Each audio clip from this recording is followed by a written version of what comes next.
उत्तर प्रदेश में भारत जोड़ो यात्रा का आज दूसरा दिन है। बागपत के मवी कला से यात्रा की आज सुबह शुरुआत हुई।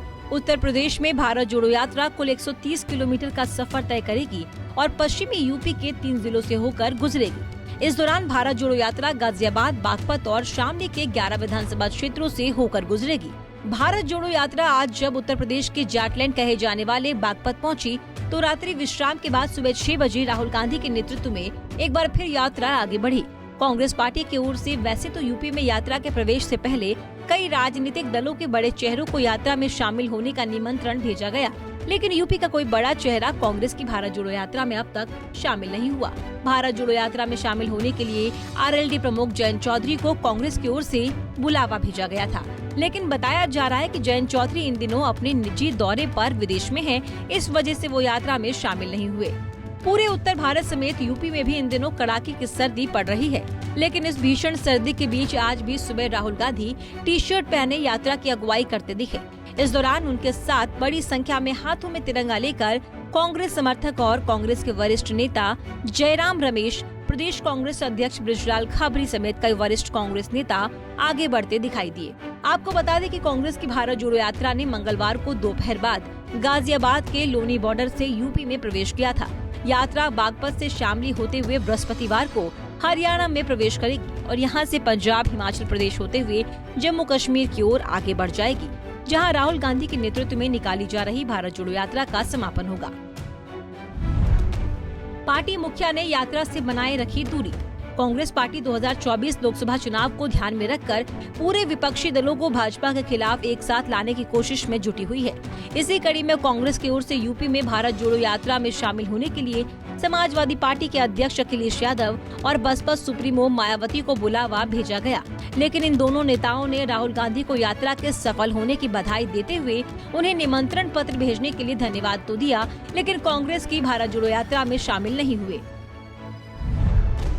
जाट वोटों पर कांग्रेस की कमजोर पकड़। यूपी का जाटलैंड कहे जाने वाले बागपत और शामली में जाट वोटों पर कांग्रेस की हमेशा से कमजोर पकड़ रही है। यहाँ की वोटरों को लुभाने में कांग्रेस पार्टी अभी तक ज्यादा सफल नहीं हो सकी। ऐसे में भारत जोड़ो यात्रा पार्टी के लिए एक अच्छा मौका है कि यहाँ के जाट वोटरों को लुभाया जा सके और इसका सीधा फायदा 2024 लोकसभा चुनाव में उठाया जाए। शामली की कैराना लोकसभा सीट से 1984 में अख्तर हसन ने चुनाव जीता था और इसके बाद आखिरी बार 1996 में चौधरी अजीत सिंह ने कांग्रेस के टिकट पर बागपत लोकसभा सीट से जीत दर्ज की थी। राम जन्मभूमि तीर्थ क्षेत्र के महासचिव चंपत राय ने की तारीफ। श्री राम जन्मभूमि क्षेत्र के महासचिव चंपत राय ने आज भारत जोड़ो यात्रा को लेकर राहुल गांधी की तारीफ की। उन्होंने कहा कि एक 50 साल का नौजवान पूरे देश को समझने के लिए ठंड में 3000 किलोमीटर पैदल चल रहा है, हम इसकी प्रशंसा करते हैं। चंपत राय ने खुद को आरएसएस का एक सक्रिय कार्यकर्ता होने के नाते ये भी बताया कि आरएसएस कभी भारत जोड़ो यात्रा की निंदा नहीं करता। मैं तो कहता हूँ कि हर किसी को भारत देश की यात्रा करनी चाहिए। आखिरी सवाल है, जो प्रधान पुजारी जी हैं उन्होंने राहुल गांधी की यात्रा को इसमें क्या बात है? मैं भी धन्यवाद करूंगा। एक नौजवान पैदल चल रहा है देश में, प्रशंसनीय बात है। इसमें खराब बात क्या है? आलोचना किसने की है?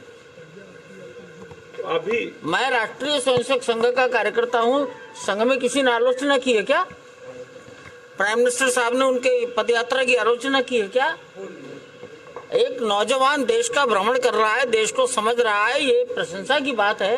50 साल का नौजवान हिंदुस्तान के 3000 किलोमीटर दूरी को पैदल चलेगा और इस मौसम में भी चलेगा, तो इसको अप्रिशिएट ही करेंगे हम। तो आप यात्रा का स्वागत करते हैं? यात्रा का स्वागत नहीं, यात्रा हो रही है। मैं तो कहता हूँ आप सबको भी और हिंदुस्तान की पदयात्रा करके भारत का अध्ययन करना चाहिए। आप सब पत्रकार। वहीं चंपत राय से पहले राम जन्मभूमि मंदिर के मुख्य पुजारी आचार्य सत्येंद्र दास ने भी एक पत्र के जरिए राहुल गांधी को भारत जोड़ो यात्रा की मदद से पूरे देश को एकजुट करने के लिए उनके प्रयास को अपना समर्थन दिया। उन्होंने पत्र में लिखा था, मैं आशा करता हूं और प्रार्थना करता हूं कि जिस मिशन के लिए आप लड़ रहे हैं वो सफल हो। मैं आपको आपके लंबे जीवन के लिए आशीर्वाद देता हूँ। Bureau report, Punjab Kesari TV. हमसे जुड़े रहने के लिए हमारे YouTube चैनल को सब्सक्राइब करें और नई वीडियो की नोटिफिकेशन के लिए बेल आइकॉन को दबाएं।